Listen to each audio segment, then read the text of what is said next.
Assalamu alaikum wa rahmatullahi wa barakatuh. I want to start off by saying all praise be to Allah, the most gracious, the most merciful, the most powerful. It's only Him we worship and only Him we bow down to and only Him we turn to when we're in need. Also I'd like to send peace and blessings upon our beloved Prophet Muhammad sallallahu alayhi wa sallam. My dear respected brothers and sisters in Islam, I love every single one of you for the sake of Allah. Those that like me, those that don't like me, those that are Muslim, those that are practicing, those that are on the edge, those that are committing zina, those that are trappers, those that are in haram relationships, those that are smoking. I love every single one of you for the sake of Allah. And you need to understand that Jannah is full of those that sinned and repented back to Allah. Jannah is not for those that are perfect. We're not perfect. I'm not perfect. The Imam and the scholars and the Muslim leaders and your neighbors and whoever it may be, no one is perfect. We're all full of sins. We all go through our own trials and tribulations. There's a trial and tribulation that you're going through, brother or sister, that if it was written for me, I could have failed him. And there's a trial that I'm going through that you yourself couldn't be able to have. Allah subhanahu wa ta'ala allocated your trial and tribulations to none other except for yourself. Allah wants you to pass. Allah doesn't want to punish you. Allah loves you. Allah gave you this deen in order for you to prosper, and inshallah wa ta'ala you stand in front of Allah. And Allah tells you on that day, the day where it's 50,000 years long. And some people are like, oh brother, you know what, this guy's going into too much details. Akhi, I don't care if you bash me, you refute me, whatever it may be. We're going to stand in front of Allah, butt naked, bro, uncircumcised. And believe me, some people are so sensitive, so I'm not going to go into what I would say, but brother, even in that situation of the severity of this day, you're not going to look at a girl, and you're not going to look at a man, and you're going to be pleased with what you see. Because Aisha radiallahu anha told the Prophet, oh Prophet, sallallahu alayhi wa sallam, on the day when we're going to be naked, so uncircumcised, are we not going to look at each other? Are we not going to lower our gaze? Of course we're going to lower our gaze. He sallallahu alayhi wa sallam said the severity of this day, will make you only think about yourself. Tunnel vision, bro. You're going to focus on yourself. You're going to focus on the sins you committed in this dunya. I'm finding out there's a brother or brothers or a group of brothers, I don't know who you are, bro. Where is the fear of Allah that you come to the masjid during the month of Ramadan, during a month where the gates of Jannah is open, during a month where the gates of Jahannam is closed, bro? You come and you want to start chirping girls, Akhi. You want to get their number. You want to be able to get their snap. You want to be able to get somewhere, Akhi. Where do you live, bro? Just yesterday we buried a brother 22 years old. Do you think you were promised another day?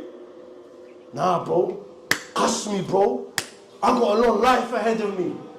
Yeah, I'm going to be successful. You're going to see me in a Lambo. Cuss me, but you're not getting free, bro. You're going to see me drifting around. Really, brother?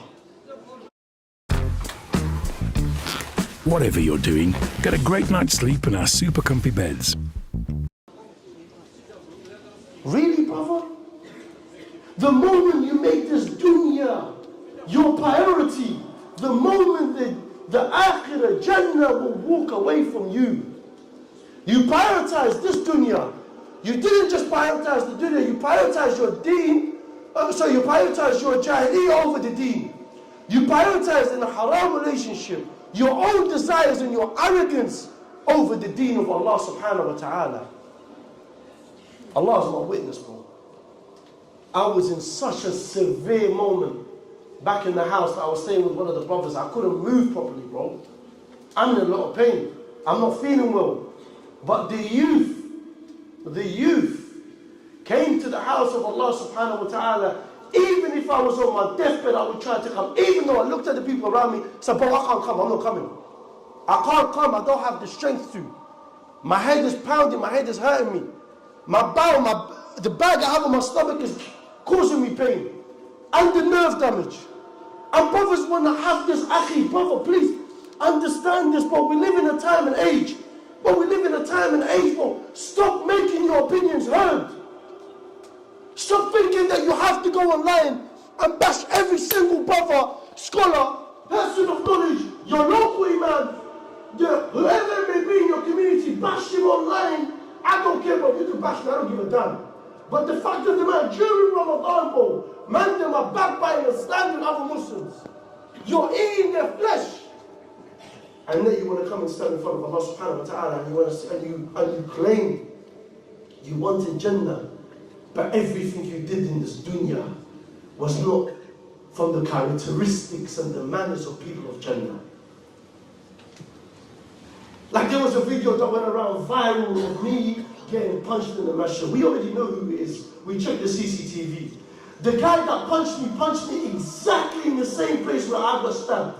And I got nerve damage, bro. You told me, Akhi, you told me, if you was in that position, would you act the same way? You're a man, bro. You're a jail. You're not a coward.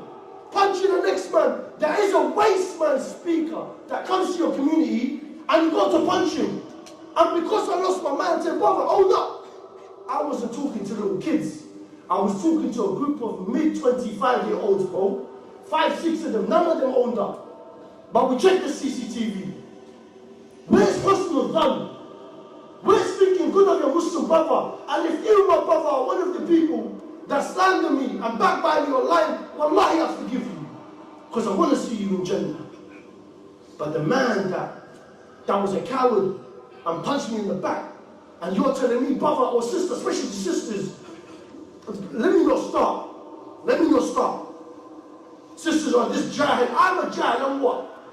Take the mic off him. Get your dad to come and take the mic off me, bro. Really? Is this what the world's come to, bro? You put down other Muslims. Muslims that believe in the same Lord as you. Muslims that they want good for you. You think I don't sacrifice my time away from my wife and kids to listen to brothers and their struggle? I know some of you are in this, Akhi, I know some of you in this community. Akhi, I feel your pain, bro. You're either getting bashed around at home by your parents, or you're probably getting bullied, or getting pressured into selling drugs. My bro, I feel your pain. I'm your brother, I'm not your enemy. We are one. The Prophet ﷺ described this woman as one body. One body. If a part of you is hurting, bro, I'm hurting, Akhi. But why is it getting to a state now, Akhi? Wallahi, it makes me emotional. Why does it get to a state now where we're bashing our own brothers and sisters? Are you seeing what's happening in Gaza? Are you seeing how they're getting raped and tortured and killed because they believe in La ilaha illallah? And the people of the West want Jannah. And everything they're doing goes against the people of Jannah. And you want Allah to have mercy on you, Akhi? Fix what's in here, bro. It is written in the Quran that Allah subhanahu wa ta'ala will not give someone good if they don't have a good heart. Question this heart, bro. Question it. Sister, question this heart. How are you behind closed doors? How are you in the group of your friends? Do you backbite and gossip? Do you go out of your way to make sure you eat the flesh of your brother or sister? What deen is this, bro? Tell me what deen this is so I can keep away from that. People want to come to the masjid, drug dealers, Akhi. For the first time in the masjid, some of the man them here told me, there's some people that's come to the masjid for the first time. Welcome, bro. Welcome to the house of Allah. We love you. We want to see you prosper. We want you to be one of the people that, inshallah, can open the gates of Jerusalem like Salah ad-Din al-Ayyubi. He himself was a jahil. He himself didn't practice the deen of Allah properly. But because when he put the deen of Allah first and repented, what did Allah subhanahu wa ta'ala do? He used him to conquer Jerusalem. That could be you, bro. But forget about away. Forget about what's away. What's in your community? Forget about you want to change the world or change the state of the ummah. How is your state in your house? How is your relationship with your parents? Do you roll your eyes and kiss your teeth and want to be able to that level where if they tell you to do something, you get so angry you want to bang them in his face? This is your mother that carried you for 9 months. Your father that you don't see because he's outside grinding and doing his Ubering or working in a shop, and you have the audacity to put your father down because of the hours that he spent away from you. When was the last time you struggled with a meal, bro? When? But this is the deen of Allah subhanahu wa ta'ala. It will move forward with or without you. The deen of Allah will move forward with or without you. How many people are becoming Muslim? How many people, bro? Nearly every day, in their hundreds. It just goes to show, bro, this deen is not promised to you if you take it for a joke. You take this religion for a joke, you don't pray your 5 times a day, my God, Allah will take you, replace you with someone that takes the deen seriously. How many people do you know in your own community that became a Muslim and they surpassed you in Quran? But you're a poor Muslim. How many surahs do you know? I'm embarrassed to tell you how much surahs I know. Why? Where's the effort? Allah and the Prophet Muhammad sallallahu alaihi wasallam stated, it's the small things that you do that is consistent, that is most beloved to Allah. You read 1 ayah a day consistently, that's more beloved to Allah. You give in charity every single day, even if it's £1, that's consistency, and that's more beloved to Allah. You are getting your mother or father to take away, or get a takeaway, or take them out for a takeaway to a restaurant, whatever it may be, every Friday or every Saturday. You tell your mom, don't cook this week, from now on, we're going to go out and read. That's consistency, bro. That's more beloved to Allah. Not the vapes, Akhi. Not the girls you're talking to on Snapchat, even during Ramadan. Not the Insta DMs that you're trying to slide in. What are you, playing with, bro? Make it make sense, Akhi. The Ummah is suffering, bro. And do you know why? The hell with social media. Social media has become a platform. If it's Twitter, TikTok, wherever it may be, it has become a platform that on Yawm al-Qiyamah, because of your comments on what you saw, is going to speak against you in front of Allah. So keep going, bro. Keep backstabbing and slandering and backbiting brothers or sisters. Keep going, bro. Well done. Well done to the deen of Allah subhanahu wa ta'ala. Well done to those that are practicing the deen of Allah to the best of their abilities. You ask me, oh AYman, do you practice the deen of Allah? I'll say to you, not to my best of my abilities. I don't fear Allah to the best of my abilities. I don't worship Allah the way He deserves to be worshipped. So ask yourself this, bro. We're in the middle 10 days of Ramadan. And let me make it clear, because I see a couple man here, while I'm talking, they're nudging their friend or giving a smirk. I'm going to be honest with you, bro. I'm going to say how it is. I don't want to expose you, nor I want to point you out, because you're my brother, so therefore, I'm not going to embarrass you. But do you know those people that you sit next to? And they're nudging you. Like, what's this guy talking about? This guy is an ex-criminal, ex-roadman, or whatever it may be. He's still in the state of Jahiliyyah. I think we all fall into states of Jahiliyyah at times. But that brother that's nudging you to make sure he wants to get a little smirk out of you to say, yeah, but we're on the same page, beware of that brother. That brother is the one that if you were to die, what's he going to do after your death? Is he going to do your sadaqah jariyah? Or is he going to stand in front of Allah subhanahu wa ta'ala and pray for you day in, day out? He's going to go and approach your family and tell them, I am your son now. I am your son now. Your son is gone, but you've got another son now. Tell me what you need in order for me to please you and be at your service. That's your companions, bro. That's those that want good for you. I've been to janazas. Allah is my witness. Allah is my witness. I've been to a janazah. We just buried the brother. He just gone. Man, them at the funeral want to get gassed up. Now, yeah, bro, no one record this. No one needs to put it on. They're gassed up. They're moving mad, moving proper. I can let the people record the reminder, whatever it may be. Anyways, by the time we took, I would say, not even more than 50 steps away from the grave, the man them, your man them, are already in the car park, rolling up a zoo and bunny because they just buried their friend. Is this the friends you want, bro? Is this the friend that even after you got buried, they're now thinking about their own desires? I'm rolling up a zoo because this zoo reminds me of Abdullah, or Abdul Kareem, or Muhammad. This zoo's going to get you far, bro, don't worry. I'm more worried not about him, because he's above ground. I'm more worried about the brother that we buried. Who's going to do Sadaqah Jariyah on his behalf? Who's going to continue his legacy? These are your companions. The Prophet Muhammad ﷺ made it clear the difference between us and the non-believers is salah. I'm not here to call you a kafir, but if you were neglecting salah and you neglect it because of your own desires, best believe, Akhi, you know what time it is when you meet Allah subhanahu wa ta'ala. The Tabi'een said something so profound, and listen to this carefully. The Tabi'een mentioned that Allah subhanahu wa ta'ala created the angels with intellect. And Allah subhanahu wa ta'ala created the dogs, the animals, the haywan with desires. And He created the insan, that's me and you. That's me and you. He created us with both the intellect and the desires. My bro, you're following your desires, yeah? You're following your desires, like you're following your smoking and your zina and chatting to girls, yeah? In the eyes of Allah, you're going to be as low as the dogs, as low as the dogs.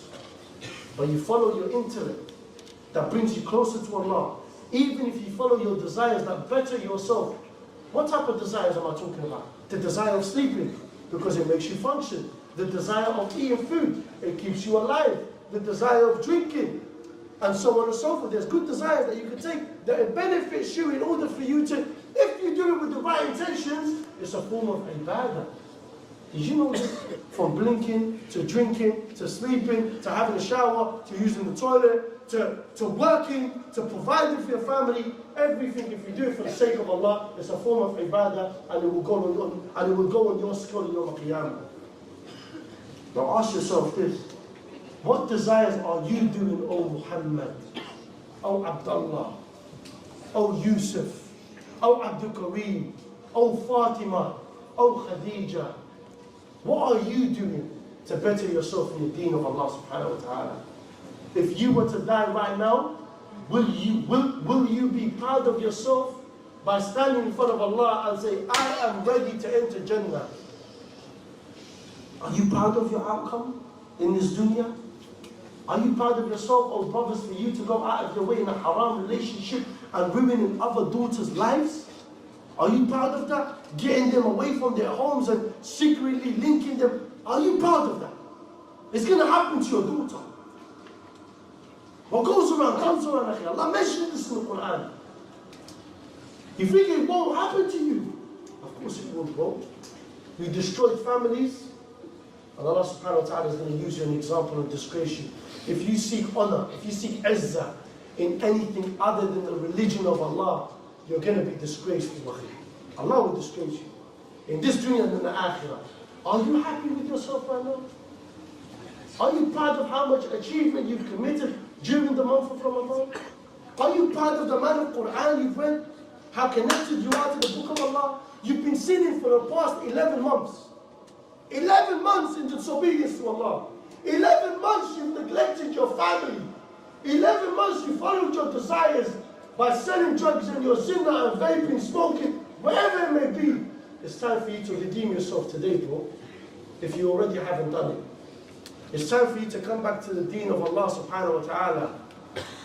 And do not blame Allah.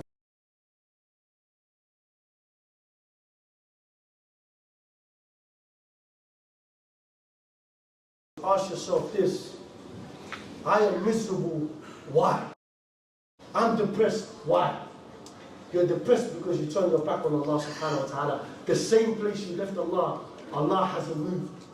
But it takes one step for you to turn around and ask for forgiveness sincerely, and Allah will forgive you. Even if you come to Him with sins as big as a mountain, Allah will forgive you sincerely if you make tawbah.